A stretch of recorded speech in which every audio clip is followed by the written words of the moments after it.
Bonjour à toutes et à tous, à ceux qui étaient déjà là et à ceux qui nous rejoignent.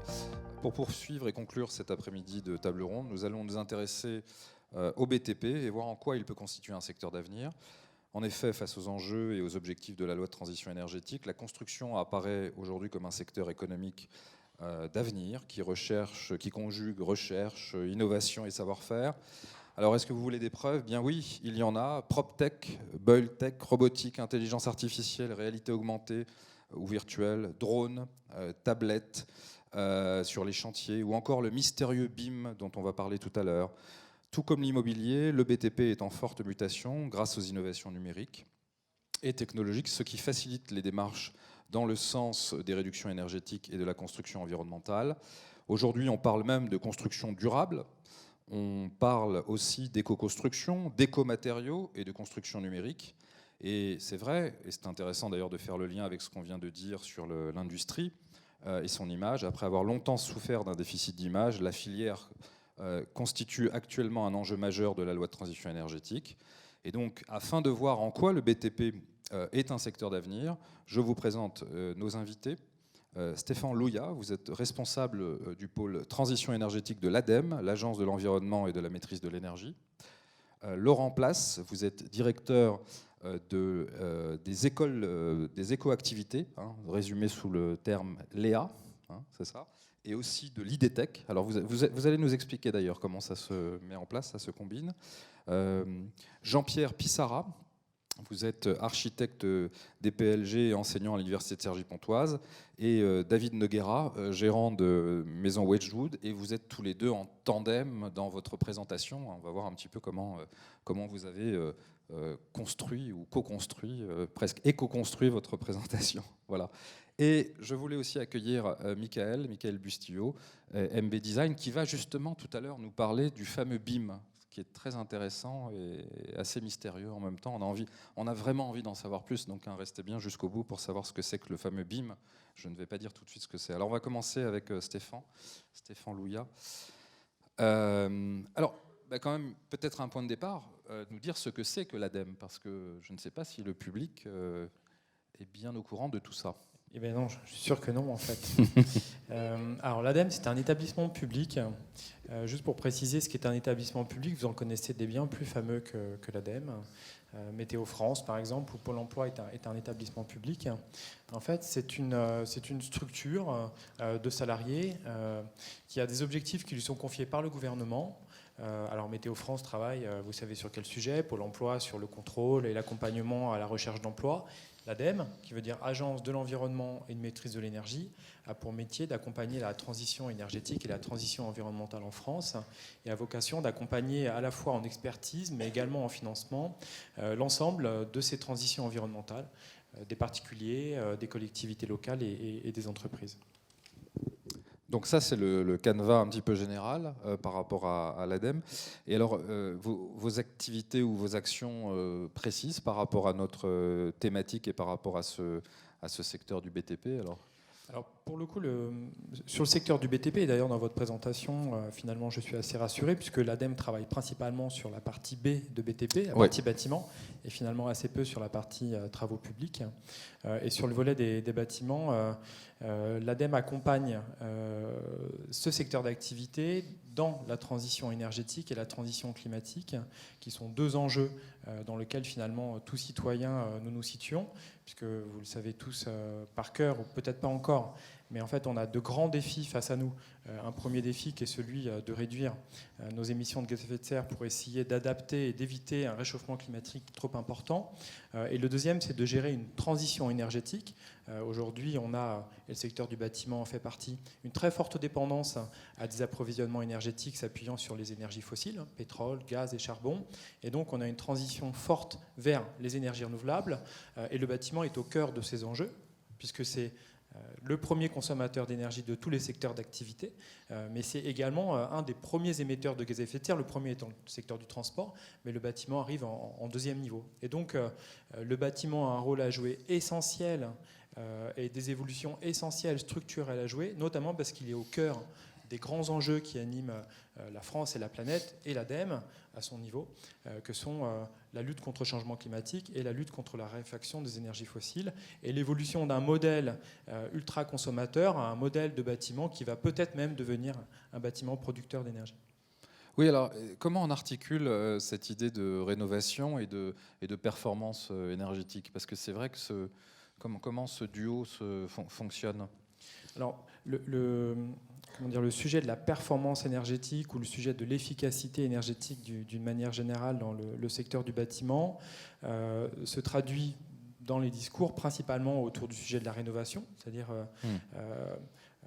mettre en œuvre des solutions techniques qui permettent sur l'ensemble des usages d'un bâtiment de réduire les consommations tout en maintenant des niveaux de confort équivalents, voire même en améliorant les éléments de confort. Mais on a tendance à oublier un élément qui, lui, ne nécessite aucun investissement, qui est celui de la sobriété, celui du comportement.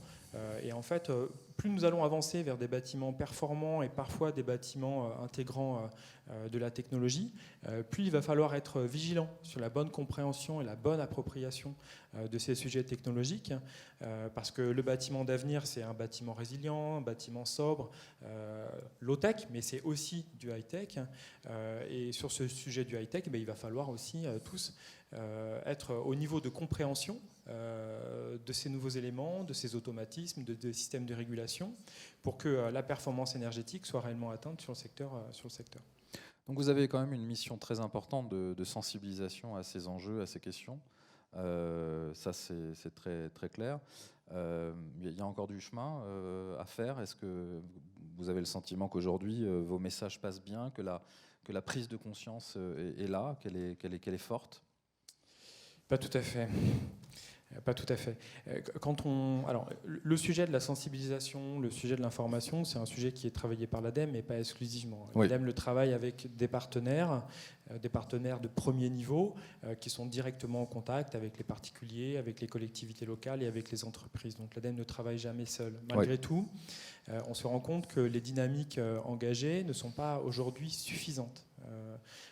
Le sujet de l'appropriation et de faire en sorte que les citoyens soient des consommateurs ou des acteurs de la transition, à la fois chez eux, dans leurs écoles, dans leurs lycées, mais également dans leurs entreprises, est un sujet qui nécessite encore un investissement très très fort. Et pour le coup, c'est également pour ça qu'on travaille en relais. C'est parce que en fait, le sujet de la sensibilisation des citoyens à tout moment de la vie de leur journée, à la maison, au travail, dans les transports, dans leur lycée, nécessite que des relais informent, sensibilisent et accompagnent ce changement de mentalité et ce changement de paradigme par rapport aux problématiques énergétiques. Oui, alors ça me permet de faire une transition vers Laurent Place, directeur de l'EA ITDEC, parce qu'il y a peut-être là une question de pédagogie et une question de formation, puisqu'on parle de secteur d'avenir, c'est-à-dire d'intégrer tous ces paramètres-là. Est-ce que vous pouvez nous rappeler ce que c'est finalement, ce qu'on disait tout à l'heure en introduction, l'EA, cette entité qui réunit un certain nombre d'écoles, et quelles sont ses missions? Alors, je vais commencer par l'histoire. L'EA, c'est 8 sites qui ont été agrégés en 4 sites, 5 écoles en une seule école, une école et 4 sites, sur des bassins d'emploi qui répondent à la construction de la ville de demain. L'idée, c'est de répondre à peu près à 150-200 métiers qui permettent de construire le Grand Paris, être à la fois sur tous les métiers du bâtiment, tous les métiers de la valorisation des espaces paysagers et urbains. Vous voyez, tous ces métiers qui consistent à mettre le vert dans la ville, la végétalisation sur les toits, sur les murs, etc. Tout ça, on a agrégé tout ça autour des écoactivités. Il y a aussi toute la partie communication, fibre optique, si ça parle à tout le monde, le très haut débit. Il y a aussi tout ce qui est travaux publics. Pour construire une ville, construire une maison, construire un quartier, aujourd'hui, on a pensé qu'il était utile d'avoir l'ensemble des métiers qui permettent de construire cette nouvelle conception de la ville de demain. Voilà, rénover des quartiers, c'est reprendre le quartier de A à Z et faire ce que disait mon collègue, c'est-à-dire en pensant la rénovation, pour avoir des bâtiments qui sont efficaces sur le plan énergétique, qui sont donc après intéressants sur le plan de la transition énergétique, c'est-à-dire qu'ils consomment peu. Quand ils sont efficaces, c'est-à-dire bien isolés, l'été il fait frais dedans, l'hiver il fait la même température à l'intérieur tout le temps. Bon bah ça, derrière tout ça, il y a plus de 150-200 métiers, et on est sur ces métiers-là. Alors on est sur toute l'Île-de-France, il y a 4 sites, et on est sur les grands bassins d'emploi, typiquement celui-là, 420 000 habitants, 50 ans en Yvelines aussi, des endroits où on est sûr qu'on va pouvoir répondre à la demande des entreprises. Voilà. Alors, quels sont les enjeux ? Les enjeux, ils sont énormes, puisque tu en parlais tout à l'heure. Il y a vraiment du travail, on cherche du monde dans ces métiers-là. Pour vous donner une idée, un jeune qui sort avec un CAP aujourd'hui de l'école, la moyenne du salaire d'un CAP, c'est-à-dire 2 ans après le brevet des collèges, c'est 1 924 € en moyenne, 7 mois après sa scolarité, il est donc intégré dans l'entreprise avec un CDI. C'est pour vous donner une idée de l'impact aujourd'hui. Il n'y a pas besoin de faire des études ad vitam aeternam. Hein. On a besoin de techniciens sur le terrain, on a besoin de gens qui savent faire et qui savent travailler dans les nouvelles conceptions pour les nouveaux bâtiments. Typiquement, les bâtiments qui sont ici, ils étaient très très en avance.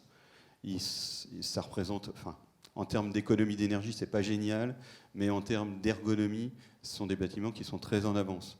Il suffirait pas grand-chose pour arriver à avoir des bâtiments qui gardent cette avance en termes d'ergonomie et qui deviennent des bâtiments efficaces. Et ça, l'ADEME sait faire ça. Voilà. Nous, on a un projet qui s'appelle Praxibat, qu'on est en train de dérouler, et qui consiste à apprendre à tous les jeunes les différents métiers en question. Voilà. Vous parliez tout à l'heure des études et de leur durée, mais vous avez des formations qui vont du CAP jusqu'au Master 2 quand même. Ouais, il n'y a pas de sous-métier. Oui. Alors ça, vous pourrez peut-être en parler avec Michael, mais bien souvent on rencontre des gens comme lui, c'est-à-dire des gens qui ont démarré avec un CAP, qui ont travaillé, etc. Mais on rencontre aussi des gens qui ont fait un bac+4, bac+5. Il y a vraiment nos métiers. En fonction des différents métiers, on a plusieurs possibilités. On peut travailler très rapidement, puis on peut retourner à l'école, et puis on peut aller jusqu'à un bac+5, puisque nous, on va jusqu'au bac+5 dans les métiers, justement, de la conception paysagère. Oui, alors tout à l'heure, vous avez cité un mot aussi qui est important quand même, puisqu'on parle d'avenir, et l'avenir du BTP, c'est aussi ça, c'est le Grand Paris. Parce que c'est vertigineux de se dire ça. Là, on va livrer, parce qu'on parle du Grand Paris comme d'une fiction lointaine, mais en fait pas du tout. Hein. Les premières livraisons de gares, là, ça arrive. C'est-à-dire qu'on va, a priori, on va le vivre, le Grand Paris. Et donc, qu'est-ce que ça va représenter pour vous en termes de gisement, justement, d'emploi ? Là, il y a quand même quelque chose. Parce que les gens ne s'en rendent pas compte, mais le Grand Paris, c'est digne d'Haussmann. Enfin, je veux dire, c'est gigantesque ce qui va se passer. Moi, je suis sidéré de voir que personne n'en prend réellement conscience. Alors évidemment, dans certains milieux peut-être, mais on a quand même notamment un grand public qui n'a peut-être pas conscience des enjeux. Qu'est-ce que vous en pensez ? Alors, moi, je suis bien placé pour le savoir, parce que nous, on est une école de la CCI Paris Île-de-France. La CCI Paris Île-de-France, c'est CCI Business, c'est la SGP. On travaille beaucoup sur le Grand Paris. Donc, on répond, notre travail à nous, c'est de répondre aux besoins des entreprises du territoire. Donc c'est pour ça d'ailleurs qu'on a monté un plateau technique ferroviaire qu'on est en train de bâtir sur le site d'Aubergenville. Et en effet, ça génère énormément d'emplois. Pour le bâtiment, par exemple, c'est la période aujourd'hui à 2030, c'est 9 milliards d'euros en plus de marchés qui viennent en plus de l'activité habituelle. Pour le ferroviaire, pour tous ces aspects-là, l'Île-de-France, c'est 44% de tout ce qui se fait en France, c'est ici que ça se passe. Ce sont des kilomètres et des kilomètres de gare et de construction. C'est une activité qui va durer au moins jusqu'à 2030, avec des besoins en salariés dans certains secteurs. Si je prends les travaux publics, par exemple, c'est près de 29 000 salariés dont on aura besoin, en plus, 6 000 par an. Donc vous voyez, c'est vraiment, on est dans une période qui va être une période faste, qui nous permettre de transformer notre habitat, de prendre les composantes écologiques, d'habitat durable et de pouvoir faire cette transformation tout en améliorant toute la partie mobilité, etc., etc. Et quand on parle de partie mobilité, on ne peut pas parler de mobilité sans parler de la Smart City. C'est-à-dire que demain, nous, on construit des maisons où vous garerez votre voiture. Si vous avez fait 10 km, la voiture, au lieu de se recharger, elle donnera de l'énergie à la maison, voire à celle du voisin, et il y aura des échanges, et tout ça, ça communique. Hein. Voilà, c'est vraiment... Alors, il y a un autre aspect très important dans les métiers, c'est que dans les entreprises, il n'y a pas que les faiseurs, il y a aussi tous ceux qui créent des entreprises, qui ont un esprit d'entrepreneur. Alors nous, on accompagne tout ça. Le travail de la CCI Paris, c'est entre autres de vraiment activer les entrepreneurs, ceux qui ont envie de rebondir, de faire quelque chose de leur propre activité sur des nouveaux métiers. Il n'y en a pas tant que ça, des nouveaux métiers, mais par contre, tous nos métiers sont tous très fortement impactés par toutes ces nouveautés. Je prends un exemple, un électricien dans les années 70, quand il posait un interrupteur, il faisait un trou, il enclenchait le pot et puis il mettait son interrupteur. Aujourd'hui, on ne fait pas du tout ça. On fait le trou, on étanche avec un produit spécial, on pose l'interrupteur, on met encore un truc qui étanche et on s'assure que l'étanchéité est bien faite. Parce qu'il y a du contrôle. La DME fait partie des conseillers par rapport à ces différentes procédures et ces compétences qui ont beaucoup évolué. Et par exemple, 10 pots mal faits comme ça, 10 interrupteurs mal faits, c'est une fenêtre ouverte. Une fenêtre ouverte, c'est un bâtiment qui est plus qualifié. Il redescend à la qualification des années 90. Vous avez dans les qualifications, il y a 92, il y a 2005, il y a 2012. Et il y aura normalement 17, c'est passé à travers, mais peut-être 2020, hein, c'est ça 2020. Et toute l'astuce consiste à progresser dans les modes de construction. Voilà. Alors ça me permet de faire une transition vers notre tandem, hein, notre duo de choc, hein, puisque je l'avais promis, il est là, effectivement, Jean-Pierre Pissarra et David Noguera. Alors vous avez plusieurs points communs. Mais notamment, vous êtes tous les deux membres du club Éco-Construire Île-de-France-Ouest, donc ça c'est déjà un premier point commun. Et puis vous êtes surtout tous les deux des penseurs de l'éco-construction. Hein. On voit que c'est un peu votre obsession dans la vie, c'est l'éco-construction. Alors est-ce que vous voulez nous en parler? Déjà nous dire ce que c'est que l'éco-construction. Alors l'éco-construction, donc c'est quand même le construire effectivement de façon écologique en respectant l'environnement. Mais avant d'y revenir, parce que je vais évoquer un petit peu différents aspects de l'éco-construction dans mon discours, et on va échanger aussi, notre discours va être complémentaire avec David Noguera, puisque moi je suis donc architecte, donc je m'occupe plus de la partie études, conception des projets, et David plus... Constructeur bois, donc moi je suis gérant d'une petite entreprise de 13 personnes, j'étais accompagné par la Chambre du commerce et de l'industrie quand j'ai repris la société. Donc moi, je suis plus, on va dire, dans le concret, entre guillemets, dans la production, mais dans une entreprise à taille humaine qui fait de l'éco-construction. Vous, c'est l'avant et vous, c'est l'après. Alors, pas tout à fait, parce que je fais l'accompagnement des travaux quand même. Enfin, dans la maîtrise d'œuvre, on suit les travaux, on vérifie aussi que tout est fait conformément à ce qui était prévu, que les entreprises travaillent bien les unes avec les autres, qu'elles se coordonnent les unes avec les autres, qu'on anticipe bien les problèmes qu'on peut rencontrer ensuite sur le chantier. Donc ça, c'est le métier aussi de maître d'œuvre. Alors pour revenir justement au club Éco-Construire, c'est un club qui a réuni plusieurs entreprises, architectes, des bureaux d'études qui font de la thermique, qui font du travail sur les certifications environnementales, par exemple. On a plusieurs membres et ça change un peu chaque année. Et donc on réfléchit justement sur l'éco-construction, comment elle évolue, comment on peut la diffuser, comment on peut créer des réseaux pour que les autres entreprises du territoire, parce que nous on est sur l'Île-de-France plutôt ouest, comment est-ce que ces entreprises vont intégrer les notions d'éco-construction, comment est-ce qu'elles vont les approprier pour pouvoir les appliquer. Puisque on a parlé de l'ADEME qui insuffle une certaine énergie dans le domaine, mais ensuite il y a aussi tout un travail de terrain où il faut que chaque acteur il sache concrètement ce qu'il peut faire, qu'est-ce qui économiquement est viable pour lui, qu'est-ce qu'il peut proposer à un client, qui soit acceptable et en même temps en lui expliquant en quoi c'est intéressant dans la construction et en quoi ça respecte l'écologie. Alors l'écologie, justement, l'éco-construction, c'est aussi prendre en compte la santé, parce on a parlé d'efficacité énergétique, d'émissions de gaz à effet de serre, mais c'est aussi la santé. On a des polluants dans certains matériaux qui peuvent abîmer à terme la santé des personnes qui vivent dans les bâtiments, puisqu'on a l'air qui est 10 à 15 fois plus pollué à l'intérieur d'un bâtiment qu'à l'extérieur. Ensuite, on a aussi la question des ressources. On a des matières premières qui vont s'épuiser. Certaines ont déjà été épuisées et d'autres, comme par exemple le zinc ou des matériaux de ce type métallique ou d'autres, peuvent ne plus se trouver dans la nature. Donc il va falloir économiser les produits qu'on va utiliser, réfléchir à comment en utiliser moins, et puis comment les réutiliser. Qu'est-ce qu'on peut en faire après ? Est-ce qu'on peut, par exemple, si je viens fixer une cloison dans un bâtiment, est-ce que cette cloison, je peux la dévisser dans 30 ans, si je veux changer cette cloison, l'enlever, plutôt que de l'abattre et de la démolir et de créer des déchets.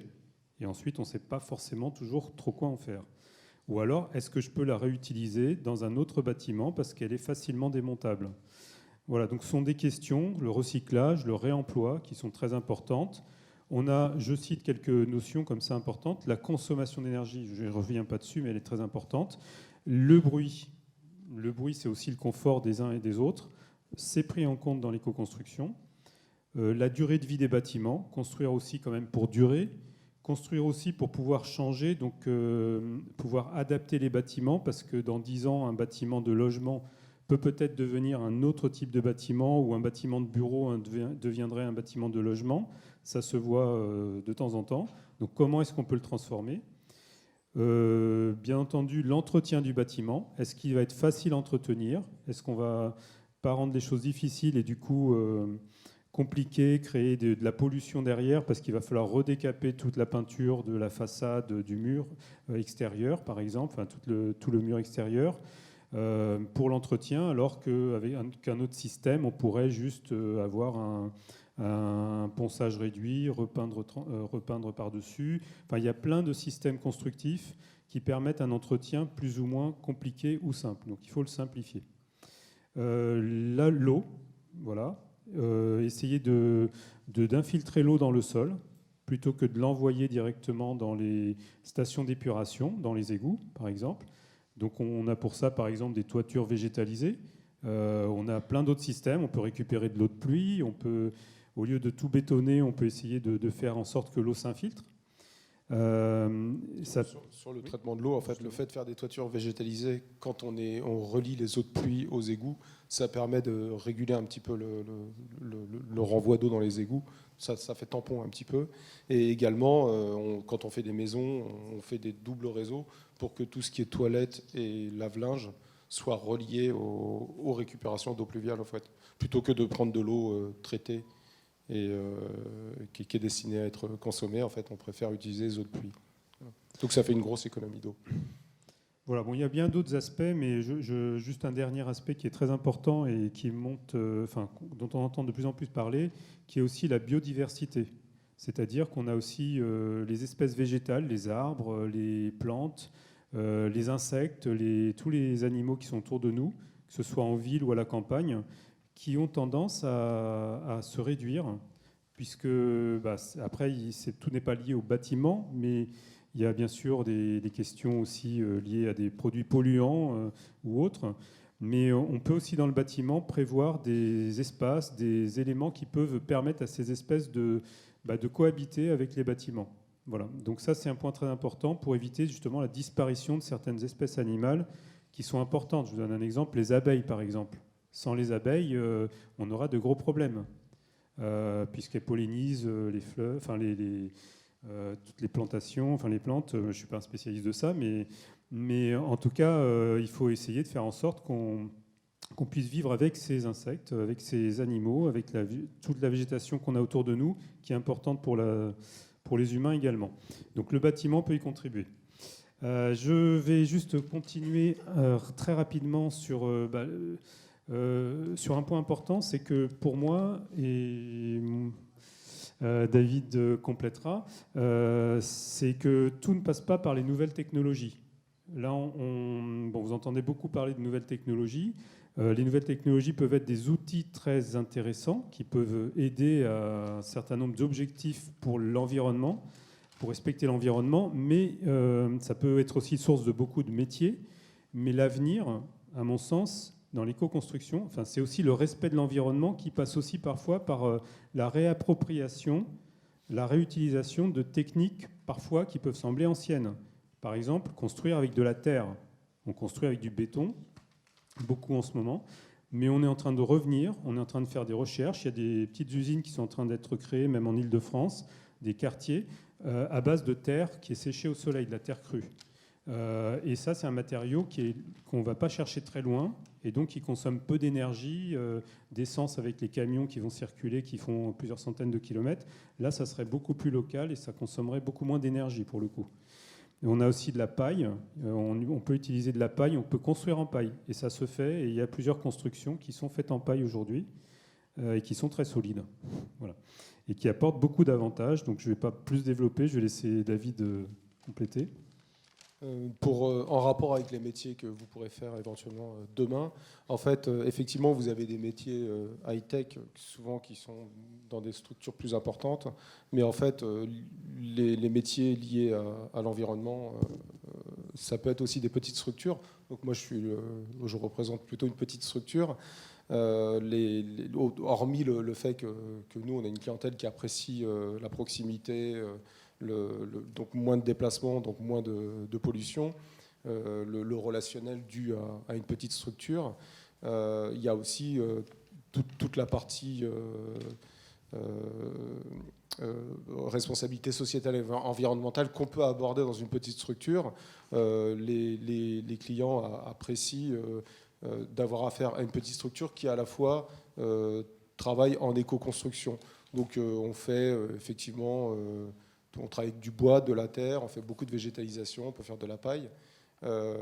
Après, je ne vais pas répéter ce qu'on a déjà dit, mais on va encourager tout ce qui est biosourcé. On est dans une filière renouvelable. Nous, on travaille en ossature bois. J'ai pas trop de problème à convaincre les gens parce que comme on a une certaine renommée, les gens qui viennent me voir sont assez convaincus. Donc en général, ils me laissent parler, mais ils sont déjà assez convaincus. On a une particularité, c'est qu'on travaille aussi avec des produits issus du recyclage. Par exemple, il y a, je ne sais pas si vous connaissez, mais il y a l'abbé Pierre, que nous, on connaît tous, parce que voilà, c'est plus dans notre génération, qui a créé Emmaüs. Emmaüs crée le relais. Le relais, c'est les bennes blanches où vous mettez votre linge. Et quand il est usagé, quand il est en bon état, on l'utilise comme du linge. Quand il est en mauvais état, il est renvoyé dans des usines en France, il est défibré et on fait de l'isolation avec.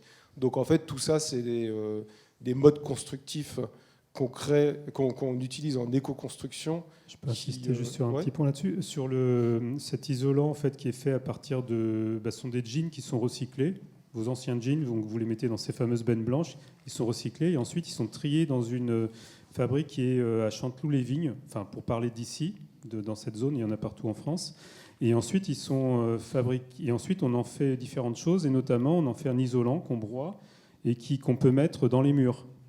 Et donc, vos jeans arrivent dans les murs, en quelque sorte. Et ce matériau est très intéressant parce qu'il isole très bien au niveau du bruit, de l'acoustique, du bruit.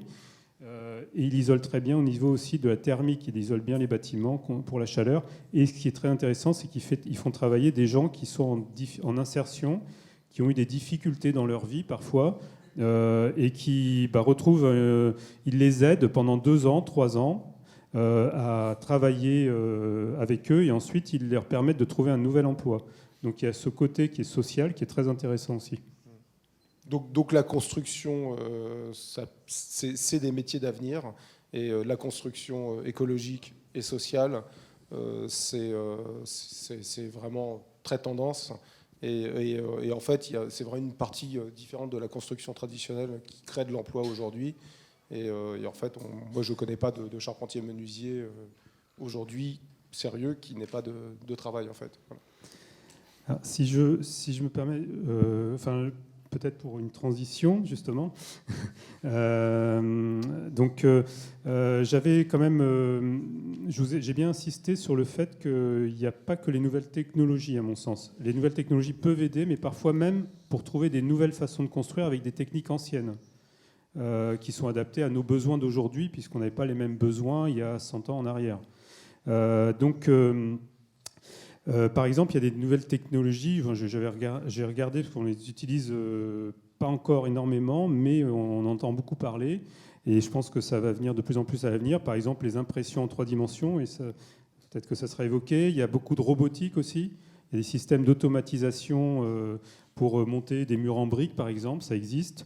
J'ai vu aussi aux Pays-Bas, par exemple, à Rotterdam, ils font des impressions en 3 dimensions pour refaire des petites moulures en façade, vous savez, des bâtiments très anciens avec des moulures, des sculptures qui reproduisent en 3 dimensions, ils les mettent sur les bâtiments.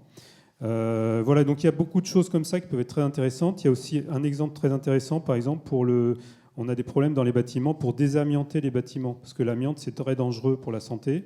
Et on en a mis beaucoup dans des anciens bâtiments. Et maintenant, quand on veut rénover un bâtiment, souvent on a de l'amiante.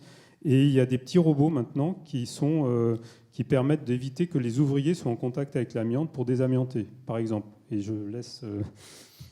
Oui, mais juste quand même pour réagir par rapport à ce que vous avez dit, qui est très intéressant, c'est la jonction que vous faites entre justement la dimension traditionnelle et les nouvelles technologies. C'est pas l'un contre l'autre, c'est plutôt tout contre. Enfin, c'est parfois d'ailleurs très intéressant comment ça se combine avec des méthodologies assez surprenantes. Et alors, il y a ce fameux terme qu'on utilise depuis le début, mais que je n'ai pas encore révélé, parce que je voulais laisser la primeur de cette révélation à Michael Bustillo, c'est ce fameux BIM, et peut-être au-delà du BIM, qui sonne comme ça, comme quelque chose un peu onomatopée, voilà, tout ce qui va autour, quoi. Qu'est-ce que c'est que le BIM? Comment on peut le résumer? Bonjour à tous. Donc, le BIM, c'est pas un onomatopée, c'est... Enfin, ça peut être BIM, comme paf, voilà. Enfin, vous voyez oui, ce que je veux dire. Ça sonne un peu comme... Voilà. En fait, c'est issu d'un terme anglais qui est Building Information Modeling et qui est tout simplement la maquette numérique. Donc, la maquette numérique, il y a longtemps que ça existe, mais la filière bâtiment s'inspire un petit peu plus des filières industrielles en enrichissant la maquette numérique. Donc,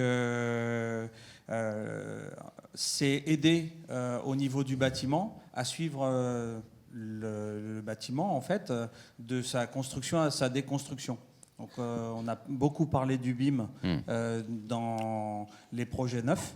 Mais il faut savoir que le BIM existe aussi également dans la réhabilitation et par des procédés de captation. On va pouvoir prendre des mesures et analyser un bâtiment de façon chirurgicale. Et qu'est-ce que ça apporte alors finalement? En quoi ça peut s'inscrire dans notre thématique BTP secteur d'avenir? C'est la façon dont le futur se dessine, c'est-à-dire que ça va se généraliser. Est-ce qu'il y a des choses qui vont se mettre en place à partir de cette façon de travailler? Alors oui, en effet, pour moi, c'est un changement, parce que le BIM, c'est un process, et c'est un changement qui pourrait s'apparenter en fait au changement entre la planche à dessin qu'on utilisait. Donc on va être du passage de la planche à dessin à la DAO, et aujourd'hui on va passer de la DAO au process BIM. Donc effectivement, je pense que c'est l'avenir, même si certains ont encore un peu de mal à y croire. Il me semble que c'est comme vouloir refuser l'informatique. Oui, à ce point-là. Donc effectivement, c'est... Oui. Bien sûr, oui. Juste pour... ça me permet de rebondir sur un point important que je voulais évoquer et que je n'ai pas évoqué tout à l'heure. C'est que le BIM, en fait, ça va être un outil qui, finalement, permet aux acteurs, c'est-à-dire que sur un projet, sur un chantier, on a à la fois des architectes, des entreprises, des gens qui étudient la solidité, la thermique, et ces gens-là, ils doivent travailler ensemble pour que le bâtiment, il réponde à tous ces besoins. Et le BIM permet justement, normalement en tout cas, est censé permettre de bien vérifier les informations, que chacun puisse anticiper quand il y a un problème peut-être, et surtout qu'il y ait une communication. Parce qu'on a souvent un problème qui est la qualité qui peut parfois manquer dans les bâtiments, puisque chaque bâtiment est différent. Ce n'est pas comme une voiture, souvent tout est assez répétitif, même si on innove évidemment. Mais chaque bâtiment est différent et c'est difficile de coordonner les acteurs. Et souvent, on a des problèmes de qualité. Et du coup, on a des impacts sur l'environnement parce qu'on ne communique pas bien. Et le BIM, justement, est un outil qui peut être très utile pour ça. Voilà. Alors oui, en fait, j'ai pas développé tout à l'heure en disant que c'était un process. Donc il permet l'échange entre les différents acteurs du bâtiment par leurs applications métiers. Donc ça, c'est en fait la partie importante, c'est que un thermicien, un ingénieur structure, un archi, ils vont travailler, enfin un architecte, excusez-moi, ils vont travailler ensemble sur la même maquette de base par le biais d'une plateforme. Alors après, il existe plusieurs niveaux de BIM qui sont, on va dire, le premier niveau est un niveau de BIM sur lequel on va renseigner la maquette numérique et on va utiliser les informations qui sont liées à cette maquette, qui peuvent être une référence de porte, un prix de porte, une caractéristique particulière qu'on va venir ajouter à l'élément. Et on l'utilise donc de façon isolée. Le deuxième niveau de BIM est l'échange que l'on va avoir avec des fichiers natifs de la même source, mais avec différents collaborateurs. Donc on peut imaginer une entreprise avec plusieurs personnes travaillant sur la même maquette, mais dans la même activité. Et ensuite, on a le troisième volet qui, lui, consiste à avoir un échange avec l'ensemble des corps de métier du bâtiment. Alors, moi, je vais me tourner vers nos deux autres intervenants qui ont un peu démarré ce tour de table. Comment vous réagissez par rapport alors au fameux BIM et surtout à l'irruption ou en tout cas à la présence de ces nouvelles technologies, de ces nouvelles méthodologies et puis peut-être de métiers d'avenir aussi, justement, parce que c'est aussi le thème de cette table ronde. Qu'est-ce que ça va changer ? Alors, je vais commencer. J'espère que je vais contrarier personne. Le sujet des métiers d'avenir, en fait, il y a des jeunes là qui sont devant. Et en fait, je pense qu'ils ne réalisent pas. Mais en fait, l'avenir peut être sombre ou lumineux en fonction de ce que nous, on va en faire, mais de ce que vous en ferez également. Le sujet du climat, le sujet de l'énergie sont des sujets qui sont dorénavant au cœur des métiers d'aujourd'hui et des métiers de demain, des métiers dans lesquels vous allez travailler, des métiers que vous allez choisir. Il y a un sujet dont on n'a pas beaucoup parlé, c'est qu'en fait, les métiers d'avenir, ils sont liés au fait qu'on ne doit pas louper tous ensemble un objectif qui est de diviser par 4 nos émissions de gaz à effet de serre. Et on n'a pas 100 ans pour le faire, on a jusqu'à 2050 pour le faire. Donc vous allez rentrer dans le monde professionnel sous peu. Et en fait, tout au long de votre carrière professionnelle, vous aurez un défi, et les adultes que nous sommes, nous l'avons déjà, c'est de faire en sorte qu'on ne rate pas ce virage de la lutte contre le changement climatique. Sinon, l'avenir sera beaucoup moins radieux qu'on peut l'espérer. Et donc, ça passera par la maquette numérique, ça passe par la professionnalisation, ça passe par la qualité de la mise en œuvre des solutions techniques, notamment dans le secteur du bâtiment. Mais la réalité, c'est que ça va aussi passer par des sujets de la rénovation. On n'en a pas parlé depuis tout à l'heure. On parle de maquette numérique, on parle de bâtiments neufs. La réalité, c'est qu'en fait, on a un stock de bâtiments qu'on ne va pas raser du jour au lendemain pour reconstruire. Il va falloir qu'on reconstruise la ville sur la ville déjà existante. Il va falloir qu'on reconstruise les bâtiments sur les bâtiments existants. Le sujet, il est sur la rénovation énergétique des bâtiments. Et une partie des métiers d'avenir dans le secteur du bâtiment, c'est celui de la rénovation énergétique. Cette rénovation énergétique, elle passe par tous les niveaux de compétences, tous les types de métiers, toutes les capacités. On a besoin d'architectes qui accompagnent pour essayer de modéliser, de savoir quelles solutions techniques il faut mettre en œuvre. Parce qu'en fait, ce qu'il va falloir arriver à faire, c'est qu'à 2050, tous les bâtiments, tous ceux qu'on a face à nous, celui dans lequel on est aujourd'hui, les écoles dans lesquelles vous êtes, les maisons et les appartements dans lesquels vous vivez, vont devoir tous être rénovés, tous.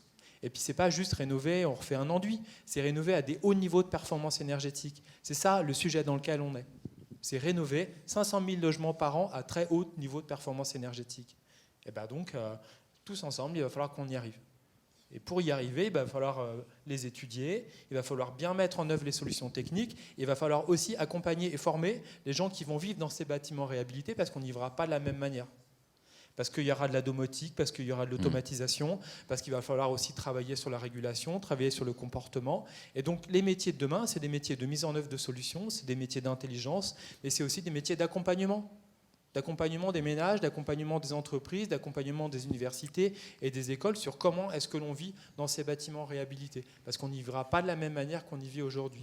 On n'y vivra pas de la même manière, notamment parce que même si on arrive à atteindre cet objectif de diviser par 4 nos émissions de gaz à effet de serre, le réchauffement climatique, il est déjà engagé. Et vous vous rendez déjà compte, même si vous avez moins de 20 ans. Les étés sont de plus en plus chauds, les hivers sont également de plus en plus chauds. C'est-à-dire que les sujets de comment on vit dans ces bâtiments, comment on conçoit le secteur du bâtiment demain, il va devoir aussi considérer ces évolutions-là.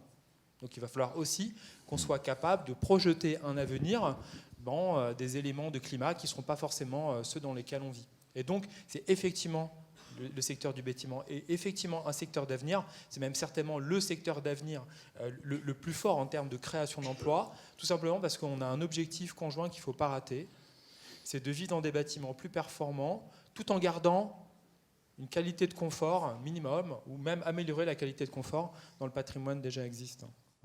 Oui, et puis je voudrais juste préciser une chose, c'est que dans le cadre des 5 ans de Synergy Lab, on avait organisé une série de rencontres, et ce qui m'avait frappé, c'était notamment l'intervention de quelqu'un qui a créé une société qui s'appelle My Smart Jarvis. Donc une vraie réflexion sur la domotique, parce que vous pouvez regarder sur Internet, vous pouvez trouver des petits films, en gros, qui vous racontent 24 heures de la vie d'une maison. Voilà.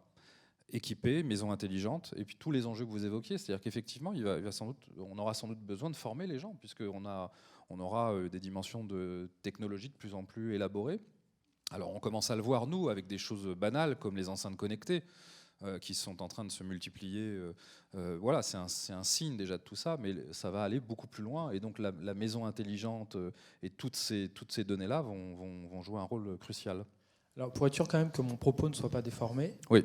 je ne veux pas dire que l'avenir est au tout numérique et au tout automatique. Bien sûr, non. Je pense qu'on a besoin d'inventer aussi un modèle d'évolution de vie dans les bâtiments qui s'appuie sur de la sobriété, avec des systèmes les plus résilients possibles. Et la résilience ne veut pas dire l'automatisation à tout craint. Oui, clairement. Clair. Donc je rejoins tout à fait ce qu'a dit Monsieur Pissarra tout à l'heure. Il faut aussi du low-tech. Il faut revenir sur des solutions classiques et traditionnelles de construction et de vie dans les bâtiments. Il y aura une place pour le numérique, c'est évident. L'un n'empêche de toute façon pas l'autre, puisque on disait tout à l'heure, c'est pas l'un contre l'autre. C'est effectivement. C'est pas l'un contre l'autre. Non, c'est pas l'un contre l'autre. Mais ça peut pas être que le tout automatisé. Bien sûr, et le tout régulé. J'ai dit tout contre tout à l'heure, donc ça prouve bien qu'on est très loin de tout ça. Pour finir, puisque nous terminons notre tour de table avec vous. Pour finir, qu'est-ce que je peux dire ? Je peux dire que tout ce qui a été évoqué, on sait le faire. On sait le faire aussi bien au niveau très technique que low, comme tu disais. Sur Gennevilliers, on a tous les métiers du bois. Sur Jouy, on a tous les métiers de l'environnement. Et on a aussi tous les métiers de la régulation, etc. Donc aujourd'hui, on sait faire. En fait, ce qui est paradoxal, c'est si vous voulez voir un bâtiment, si vous voulez voir 3 types de bâtiments, vous allez sur le site de Bergenville, c'est pas loin. Vous avez un bâtiment HQE. Donc celui-là, quand il sera effacé, comme disait monsieur tout à l'heure, on pourra planter des carottes, parce qu'on a tout nettoyé avant, il est complètement recyclable. On utilise l'eau qui tombe pour mettre dans les sanitaires, etc. Et ça marche très bien, avec des surpresseurs, avec tout un tas de trucs. On a 2 bâtiments qu'on a rénovés en face. On a gardé juste l'ossature béton, ils sont BBC. Et en face, on a des bâtiments qui datent des années 90 sur la rénovation, mais qui datent des années 47. Et c'est intéressant de voir ces bâtiments-là. D'un côté, ces bâtiments-là, ils consomment 550 kW au mètre carré et par an. Les autres deux, ils sont en dessous de 50 kW au mètre carré et par an. Et c'est intéressant à voir parce que ça vous donne une idée concrètement. Si vous venez un samedi, il y a un samedi le 6 avril où on fait des portes ouvertes tous plus ou moins, venez faire un tour sur le site de Bergenville, vous verrez ce que c'est que ces bâtiments-là. Il y en a un, vous entrez dedans, il n'y a pas rien à allumer, tout se fait tout seul. Vous sortez, il s'éteint. Vous rentrez dans une salle, il y a plus de lumière au fond, moins de lumière devant les fenêtres, etc. Et puis il y a d'autres bâtiments qui sont plus classiques, qui sont des bâtiments plus anciens. Et il y a tout l'aspect que vous évoquiez tout à l'heure, où oui, mais il faut quand même être menuisier, il faut quand même avoir des bases, il faut quand même avoir tout un cursus professionnel pour pouvoir atteindre le niveau d'expertise que vous avez dans des constructions qu'on appelle éco-construction, puisque ITDEC, c'est éco-construction. Mais si vous voulez voir concrètement des choses sur des bâtiments tertiaires, sur des bâtiments techniques et sur des bâtiments individuels, il faut aller voir sur les différents sites comment ça se passe. Et les écoles sont faites comme ça. On dit ce qu'on fait, on fait ce qu'on dit. Voilà. Très bien. Écoutez, ça nous permet de nous tourner vers l'avenir et donc vers ce public qui va sans doute poser beaucoup de questions, et notamment nos jeunes ici présents. Alors, est-ce que vous avez des questions ? Ah, voilà, c'est bien. Enfin. Alors.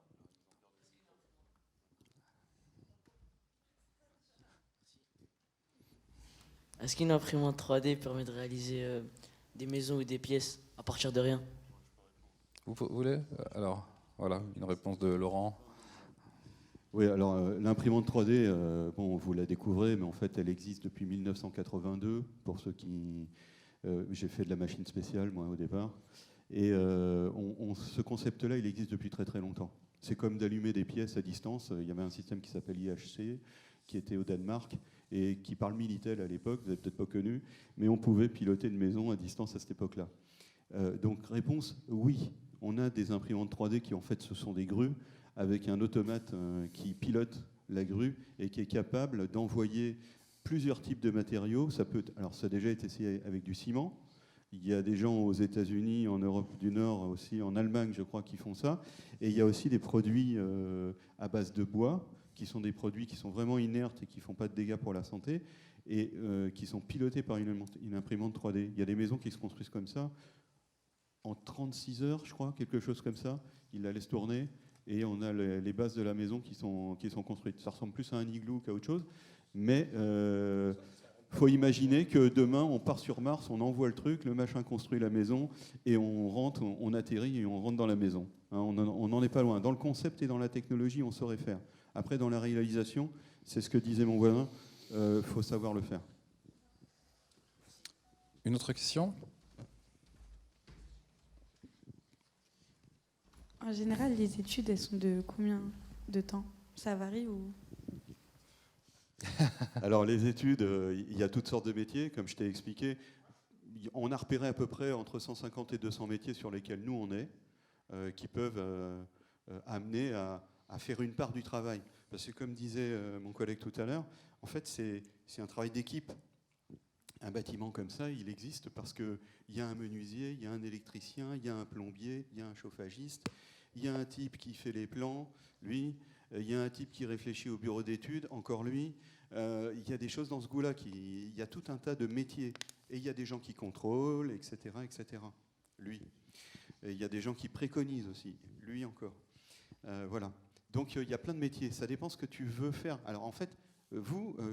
comme il le disait tout à l'heure, ce qui est important, c'est qu'est-ce que je veux faire dans la vie, qu'est-ce qui m'intéresse aujourd'hui. J'aime travailler dehors ? Oui, non. J'aimerais travailler sur les toits ? Oui, non. Est-ce que j'aime la soudure ? Vers quoi je veux aller demain ? Voilà. Et dans tous les métiers, alors un truc qu'il faut que vous vous disiez, c'est que les ordinateurs, c'est bien, mais bientôt, quand vous allez travailler, vous allez voir, l'ordinateur, vous l'avez tout le temps dans la poche. Et en fait, même le gars qui plante des clous, il passe son temps à faire des comptes rendus sur les ordinateurs, aller les consulter, aller sur le web, aller voir ce que le bureau d'études lui a demandé, etc., etc. Le numérique, ce n'est pas une fin en soi, c'est un outil, et c'est un outil qui sera indispensable. Voilà. Donc vous vivrez avec.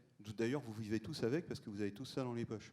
Sauf que demain, ça va être un utilitaire. Vous voyez, ça va vous aider à travailler. Mais les métiers sont toujours là, même si les techniques changent. Donc oui, il y a des métiers qui durent 2 ans, il y en a qui durent 5 ans, il y en a qui durent 6 ans, 7 ans, 8 ans, 9 ans. On peut faire 9 ans de parcours en fonction du métier qu'on veut faire. Et on peut commencer par un métier et basculer sur d'autres métiers. Moi, à l'origine, tu vois, je suis électricien. Je branchais tous ces trucs-là, etc. Aujourd'hui, j'ai terminé avec des études en sciences de gestion. Tu vois, j'ai fait tout un parcours en travaillant. Il faut vous dire que votre travail que vous faites aujourd'hui, sur lequel vous allez vous lancer aujourd'hui, si vous rentrez dans la sphère de ceux qui construisent la ville de demain, eh ben, vous serez amené à faire plusieurs métiers, très clairement. Alors je voulais réagir, Laurent, parce que sur votre question, je suis étudiant, moi. Je suis gérant d'une société et je suis également étudiant. Donc il n'y a pas d'âge. Et les études, il n'y a pas de temps pour les arrêter ou pour les continuer. Oui.